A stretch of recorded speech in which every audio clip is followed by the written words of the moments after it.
I want to tell you about one of the most baffling moments in the entire Bible. Israel is in Egypt. They've been slaves for 400 years, and God shows up and he does the impossible. There are, you know this, you know what happens. There are 10 plagues, an empire that's brought to its knees. You have a whole nation of slaves walking out free. And then Pharaoh changes his mind, and he comes after them. So they're trapped at the Red Sea. The water's in front of them, chariots behind them, and God splits the ocean. They walk through on dry ground. They stand on the other side, and they watch the greatest army in the world disappear under the water. They sing, they dance. Miriam grabs a tambourine. It's the greatest day in the history of their people. Now, how long do you think it took them to start complaining? 3 days. 3 days later, they're at Moriah. The water is bitter, and they're grumbling against Moses. Literally, a few chapters after they're saying that they'd literally rather had stayed slaves in Egypt. Now, these are the same people, the same feet that walked through the sea. And I'm like, I used to read that, and I used to think, how? How do you forget something like that in 3 days? And then I realized, I do that in 3 hours. Forgetfulness is the greatest enemy of faith. When we forget what God did, we'll stop believing in what he can do. And that's the whole thing. It's not that we stopped believing God exists. It's we stopped remembering that he moves. Now, let's be precise about what's actually going wrong. I think we misdiagnose this constantly. When we're struggling to trust God, we call it a faith problem. We'll say things like, my faith is weak, I need more faith. And so we try to manufacture belief where we grit our teeth, we work up the feelings, and we try to believe harder. But a lot of the time, that's not what's happening. You don't have a faith problem, you have a memory problem. Because faith is not something you just generate out of thin air. Faith is a response. It's built on evidence, and the evidence for God's faithfulness in the future is his faithfulness in the past. So when the memory fails, the faith has nothing to stand on. It's not that you decided that God can't be trusted, it's that file is missing, it's gone. The record's been deleted, so you're trying to trust from scratch now. And now every single time you're trusting from scratch, it's like you've never seen him work before. So you don't need more faith, you need better memory. Because faith is not manufactured, it's remembered. And here's the part that it really honestly makes us so quietly dangerous. Forgetting doesn't feel like anything. If you were actively rebelling against God, you would notice. You would feel the friction. But forgetting is frictionless. It just happens slowly. The details of that answered prayer, they become blurry. The intensity of when God rescued you, it fades. The specifics get replaced by the more urgent thing in front of you. Look, nobody just decides to forget this kind of stuff. That's why it's such an effective enemy, because it never announces itself. There is no moment where you consciously choose to abandon what God did.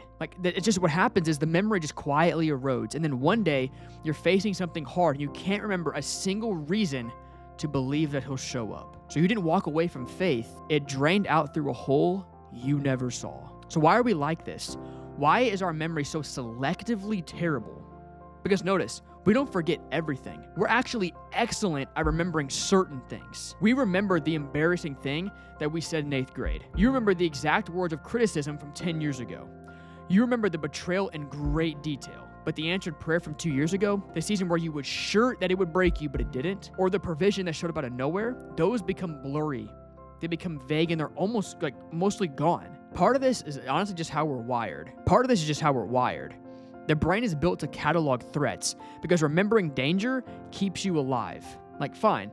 But the effect is that we walk around with a permanent, detailed record of everything that hurt us and almost nothing of everything that saved us. And then there's another factor of this, which is urgency. The current crisis that's in front of you is loud. Again, it's in front of you. It's demanding your attention. It is occupying every available channel. And now, last year's rescue just becomes quiet. It's finished. It's not shouting. So now the loud thing wins every time unless you do something about it. And here's what I find genuinely strange about our species. We will keep photos of a vacation for 30 years.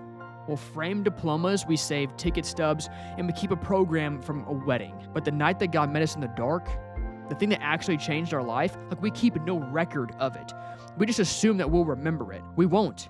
Israel didn't. Neither will you. So now let's go a layer deeper, and let's get deeper into why this matters more than we might seem. Forgetfulness doesn't just make you anxious. It changes your theology. Because when the record of his faithfulness is missing, you're left with only your current circumstances to interpret God's character. And circumstances are a terrible judge of character. So in a hard season with no memory to draw on, you start concluding things like, he doesn't care. He's distant. He's forgotten me. Maybe he was never really there.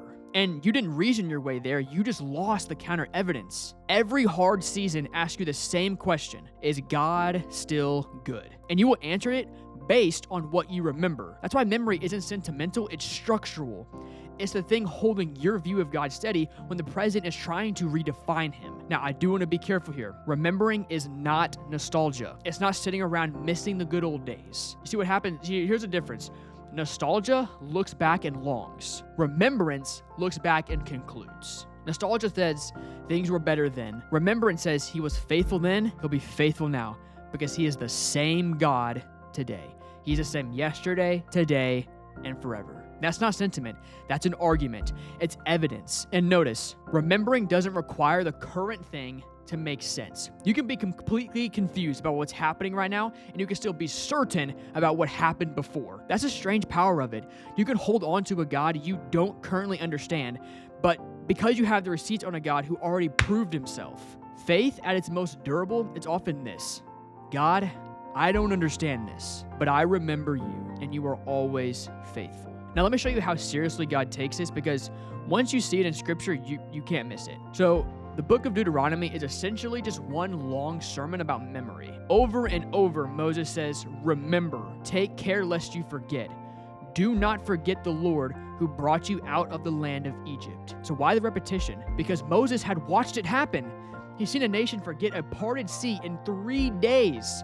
He knew exactly what they were up against. It is not Canaanite armies. It was their own memory. And God doesn't just tell them to remember, he builds an entire architecture for it. Let's jump to Joshua chapter 4. Israel crosses the Jordan on dry ground. Again, another impossible crossing. And the very first thing that God commands, guess what it is? It's not worship. It's not sacrifice. It's this. He says, take 12 stones out of the riverbed and stack them on the bank. Here's why. God says, when your children ask in time to come, what do these stones mean? Then you tell them the story. He commanded them to build a reminder, a physical, permanent, inconvenient pile of rocks whose only job was to force a question that required the story to be retold. God told them to stack stones by the river so their kids would ask what happened there. He knew the miracle wasn't enough. The memory had to be built on purpose. This is why the Hebrew word zakar, which is to remember, is never passive in Scripture. It's not happening to recall. It's an active, deliberate act. To remember is something you do. And in Hebrew thought, when God remembers his covenant, it means he acts on it. Remembering and acting are the same motion. Now let's go to Psalms. In Psalm 77, Asaph is in the pit, and he's asking the darkest questions. He says, has God forgotten to be gracious? Has his steadfast love forever ceased? Like, this is real despair. And then watch the turn here. In verse 11, he says, I will remember the deeds of the Lord. Yes, I will remember your wonders of old. Notice, he said, I will. It's a decision. He doesn't feel like it. Nothing has changed in his circumstances. He chooses to go get the record, and the whole psalm turns on that choice. That's the practice. It's not waiting to feel faith.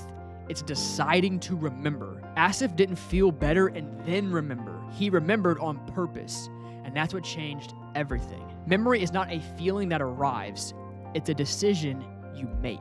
And here's the ultimate one. The night before Jesus dies, he takes bread and wine. You probably heard this before. And he says, do this. And he breaks the bread and says, do this in remembrance of me. Think about that. Of all the things he could have instituted as the central practice of the church for the next 2,000 years, he gave us a memory exercise, a recurring, physical, tangible act whose entire purpose is to make sure we never forget what he did. Because he knows us. He knows that we're the people who forgot a parted sea in 3 days. So he gave us stones by the river. He just made them out of bread. So how do we do this practically? First, stack your stones. I want you to start a record, not a journal of feelings, a record of evidence. Write the date, the situation, what happened, and how God showed up. Because your unaided memory is going to fail you, and it's going to fail you exactly when you need it most. Look, Israel didn't get to rely on remembering.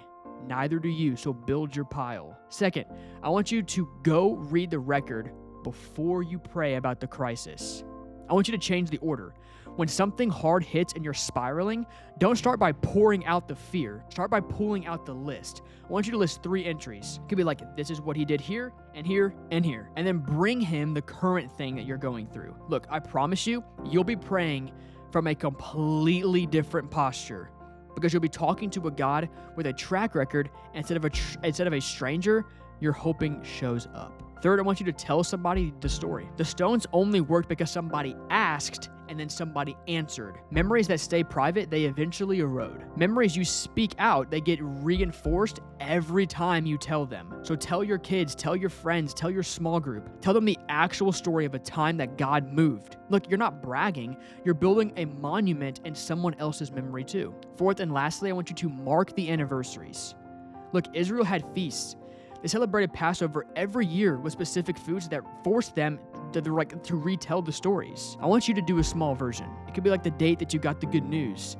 It could be the door that opened. Put it on the calendar, put that date on the calendar, and let it ambush you once a year with a reason to be grateful. Because manufactured reminders, they beat trusting yourself just to spontaneously recall it. Now, I want to land the plane here. Somewhere behind you is a sea that you already walked through. There is a season in your life you were certain you wouldn't survive, a thing that you were sure would end you, and here you are.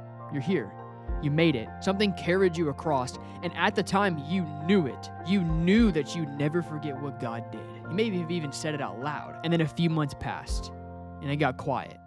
And now you're standing in front of a new impossible thing, and you're afraid all over again, as though nothing had ever happened. That's not a faith problem, that's a memory problem. And the fix is not to believe harder.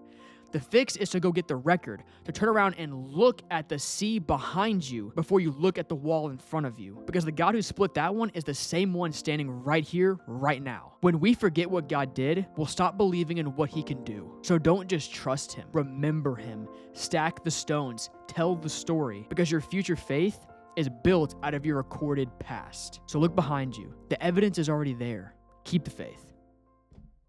Push it to the limit, I can't go no more.